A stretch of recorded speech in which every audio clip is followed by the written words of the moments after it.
Big boss വീട്ടിൽ നിന്ന് ഇറങ്ങിയ അപ്സര അങ്ങനെ ഇപ്പോൾ എയർപോർട്ടിൽ എത്തിയിരിക്കുകയാണ്. അപ്പൊ അപ്സരനെ വെൽക്കം ചെയ്യാനായിട്ട് റസ്മിനും ചെന്നിട്ടുണ്ടായിരുന്നു. റസ്മിൻ പറയുകയുണ്ടായി, ഡിസർവിംഗ് ആയിട്ടുള്ള ആളുകൾ ഇങ്ങനെ എവിറ്റ് ചെയ്യുമ്പോൾ വളരെയധികം സങ്കടമുണ്ടെന്ന്. അപ്സര ടോപ്പ് 5 എത്തുന്നു, വിന്നർ ആവും എന്നൊക്കെയാണ് വിചാരിച്ചതെന്നാണ് റസ്മിൻ പറയുന്നത്. അപ്സരയ്ക്ക് ഇപ്പോൾ റസ്മിനെ കണ്ടിട്ട് വളരെയധികം ഹാപ്പി എന്നൊക്കെ അപ്സര പറയുകയുണ്ടായി. എന്നെ കാണാൻ വേണ്ടി ഓടി വന്നല്ലോ എന്നൊക്കെ ഉള്ളത്.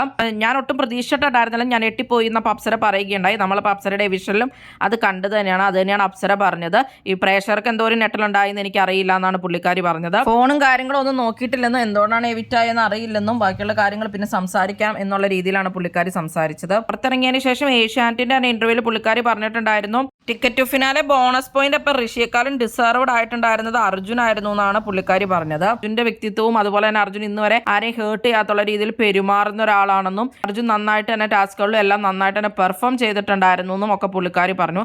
അപ്പോൾ അത് അർജുനന് കിട്ടണമെന്നായിരുന്നു ആഗ്രഹിച്ചിരുന്നത്, എന്നാൽ അത് കിട്ടിയില്ല. എന്തായാലും അർജുൻ ടോപ്പ് 5 വരണമെന്ന് പുള്ളിക്കാരിക്ക് ആഗ്രഹം ഉണ്ടെന്ന് പറയുകയുണ്ടായി. അതുപോലെ തന്നെ അപ്സര പോയിപ്പോൾ കരഞ്ഞ ഒരാളും അവിടെ അർജുൻ തന്നെയായിരുന്നു. അപ്പോൾ അവർ തമ്മിൽ ആ ഒരു ബോണ്ടൊക്കെ ഉണ്ടെന്ന് വേണം മനസ്സിലാക്കാനായിട്ട്.